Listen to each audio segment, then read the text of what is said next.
menyokong usul yang dibawa oleh MP Kuantan. Kita tahu bahawa usul ini dibenarkan kerana mematuhi kriteria dalam aturan 18, yang mana antara kriteria itu inilah isu kepentingan awam. Sebab itulah isu ini dibenarkan oleh Tan Sri Speaker untuk kita bahas pada hari ini.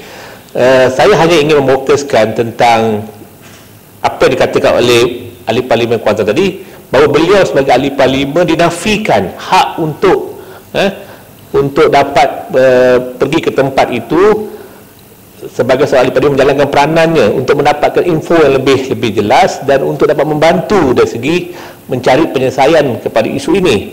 Saya ingin nyatakan di sini bahawa sudah sampai masanya, saya harap parlimen ini kita sama-sama, sama ada di pihak pembangkang ataupun pihak kerajaan, untuk kita dapatkan balik privilege hak istimewa ahli parlimen yang sebelum ini diberikan kepada kita. Antaranya dalam akta prison, akta penjara, pernah ada satu ketika dulu hak itu diberi kepada ahli parlimen untuk kita boleh menziarahi mana-mana penjara unannounced tanpa kita membuat pengumuman. Kita boleh buat macam spot check atas ahli parlimen sebab kita adalah mewakili rakyat. Jadi kita mungkin kalau, dan saya rasa apabila undang-undang sebegitu diadakan, dia ada dia punya falsafah dia. Sebab sebagai orang yang mewakili rakyat dalam negara ini dari pelbagai kawasan, so tentu kita perlu memainkan peranan kita dengan efektif. Dan untuk memainkan peranan kita dengan lebih berkesan, kita perlu mendapatkan maklumat-maklumat yang daripada banyak sumber. Jadi kalau kita diberikan hak untuk contohnya menziarahi penjara unannounced, dia lebih, maklumat itu mungkin lebih genuine berbanding kalau kita buat permohonan untuk membuat, ketika itu mungkin telah ada satu persediaan untuk nak pastikan gambaran-gambaran yang diberikan lebih baik. Jadi kalau kita katakan ada hak sebagai ahli parlimen boleh pergi ke pusat penjagaan tanpa diberitahu, tanpa kita beritahu dulu, hanya dengan kita ada ahli parlimen kita boleh pergi, tentulah saya percaya kita akan mendapat satu gambaran yang lebih jelas, yang lebih transparent dibandingkan kalau kita membuat appointment dulu untuk berjumpa. Mungkin untuk mendapatkan, untuk memastikan tidak ada benda-benda yang kotor keluar daripada pusat itu, mungkin mereka akan cuba memberi gambaran yang baik terhadap pusat jagaan itu. Dan sebab itulah bagi saya usul ini merangkumi dua isu. Satu, isu pengabaian kanak-kanak itu yang sudah tentu sebagai parlimen kita semua bertanggungjawab untuk bawa isu ini ke parlimen dan juga di luar parlimen. Tapi yang lebih besar lagi adalah isu transparansi, ketelusan, dan isu hak kita sebagai ahli parlimen yang sebelum ini telah dinafikan. Dan saya harap dengan melalui isu ini kita boleh kembalikan, parlimen boleh kembalikan hak-hak ahli parlimen untuk kita dapat pergi ke mana-mana pusat yang kita rasa kita bertanggungjawab untuk dapatkan maklumat yang lebih lanjut. Sekejap ya, Tan Sri. Saya ingin bertanya kepada Yang Berhormat Sepang.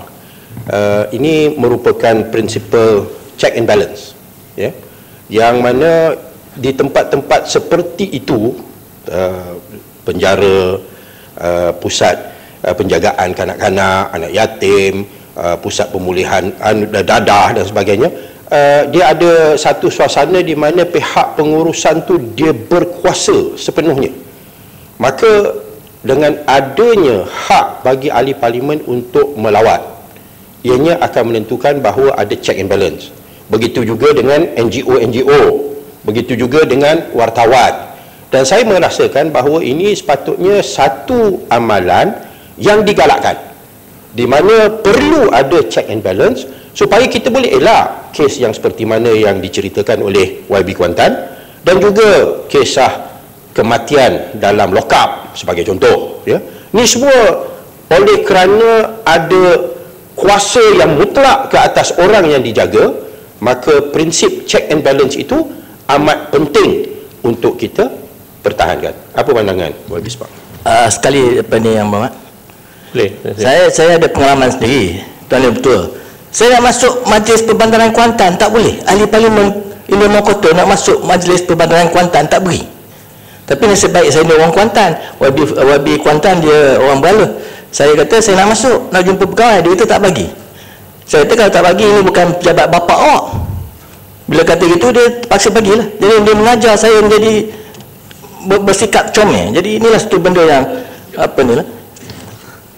Terima kasih kepada dua-dua pencelah tadi. 2 minit lagi merupakan. Cuma yang kalau bapak-bapak tak payahlah cakap kan. Kalau saya pun saya marah bapak-bapak awak. Okey, tapi bagi saya isunya ialah sama ada kita ahli parlimen pembangkang atau kerajaan, isunya di sini ialah hak istimewa ahli parlimen. Kita bukan semata-mata ingin masuk parlimen saja, tapi kita juga perlu masuk ke tempat-tempat tertentu untuk mendapatkan saya kata tadi maklumat-maklumat yang perlu untuk kita gunakan dalam parlimen ini. Oleh kita boleh dapat kita dapat sama-sama menjadi part of the solution kepada, bukan kita faham ini bukan tanggungjawab kerajaan saja. Saya rasa sudah sampai masanya seperti mana sekarang ni Tan Sri juga dan juga anggotanya untuk bercadang untuk membuat satu reformasi ke atas parlimen ini. Maka saya mengharapkan antara reformasi parlimen yang patut kita juga tidak lepas pandang ialah memastikan hak-hak istimewa ahli parlimen seperti diri boleh melawat tempat-tempat itu dikembalikan dan dipertingkatkan lagi. Sebab saya percaya kalau ada hak ini, sudah tentulah kita dapat menjalankan peranan kita dengan lebih berkesan, dengan lebih baik, dan seterusnya kita juga dapat menjadi satu pihak yang boleh menjadi penyelesaian, membantu kerajaan untuk menyelesaikan masalah ini. Sekian, terima kasih Tan Sri. Terima kasih. Menteri, silakan.